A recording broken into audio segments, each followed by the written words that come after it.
Oh, hi guys. I didn't see you there. Welcome to the GTS, and today I'm going to be reading this book. This is a new Five Nights at Freddy's book, The Fourth Closet. I'm going to be reading 2 pages of chapter 1. I'm so excited because I never read this book before, and it's actually true. I never read this book. So, let's start. Charlie! John clambered through the rubble toward the place where she'd been, choking on the dust of the explosion. The ruins shift beneath his feet, and he stumbled over a block of concrete and caught himself just before falling, scraping his hands raw as he grabbed frantically at the broken surface. He reached it, the place where she'd been. He could feel her presence beneath him. He took hold of an endless block of concrete and heft it with all his strength. He managed to tilt it from the pile and overturn it. Where it fell with a thud, rattling the ground he stood on.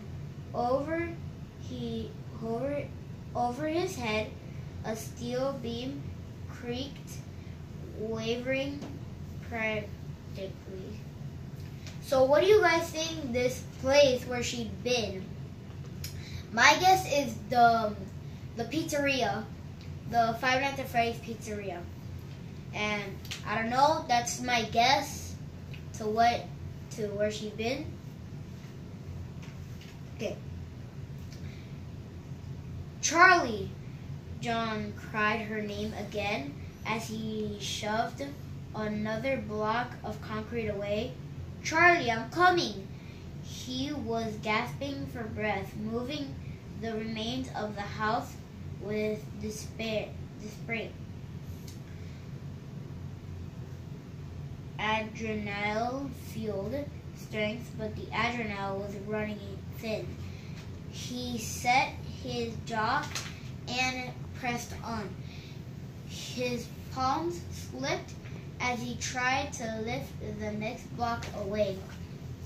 When he looked, he realized dazedly that his hands left streaks of blood wherever they touched.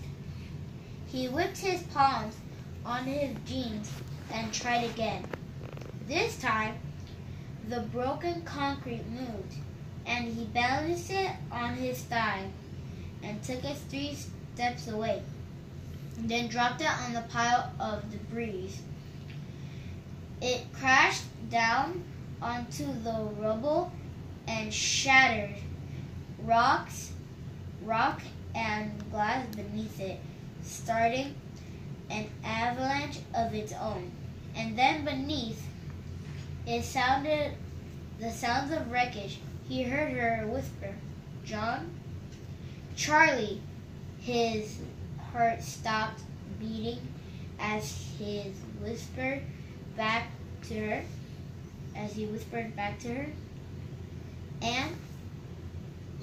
And again the rubble moved under his feet. This time he fell, landing hard on his back, knocking the wind out of him.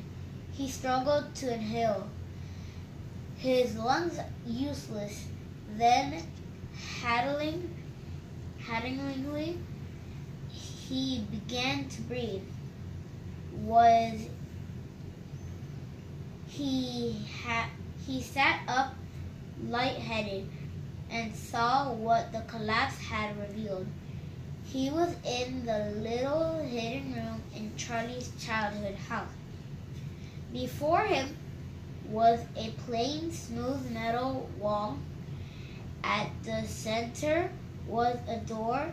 It was only an outline, without hinges or a handle, but he knew it was because Charlie had known. when she stopped running in the midst of their escape and pressed their cheek against the surface, calling to someone or something inside. John, she whispered to his name again, and the sound seems to come from everywhere at once, bouncing off the walls of the room. John got to his feet, put his hands on the door. It was cool to the touch. He pressed his cheeks to it just as Charlie had. It grew colder, like it was draining of the warmth from his skin. John pulled back and rubbed the cold spot on his face, still watching the door as the shiny metal began to dull before his eyes. So that was page 1 and 2. There was a little thing in part 2, but that was supposed to be like continuing on to page 3. So I'll read that in like the next time I read this book, which is in like the next like 2 videos. Because the next video I'm going to be showing you my FNAF showcase. You can see right now, like, this is what I have, and it's not like finished yet. And in FNAF, the original FNAF, in night 5, the phone guy gets killed. So this is the phone guy, I assume. The guy from Bendy and the Ink Machine. Here's the Ink Demon. This is Prototype, the one who killed the phone guy. This is Boris, as you can see, but he's dead. And I have a little Bendy figure, but he's also dead, so no one cares. And this is like the Ink Machine playset.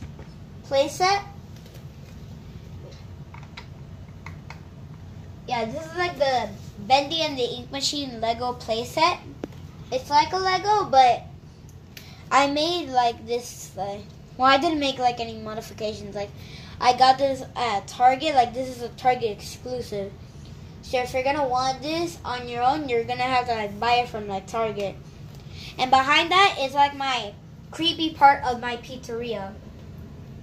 The creepy part of my pizzeria. And behind that is like this wall. There's this wall right here, but this is not like part of it. And then you're gonna see like the daytime. And this is supposed to like represent the ultimate custom night. So yeah. Well, that's all I have for today. As always, have a bye 5! Yeet!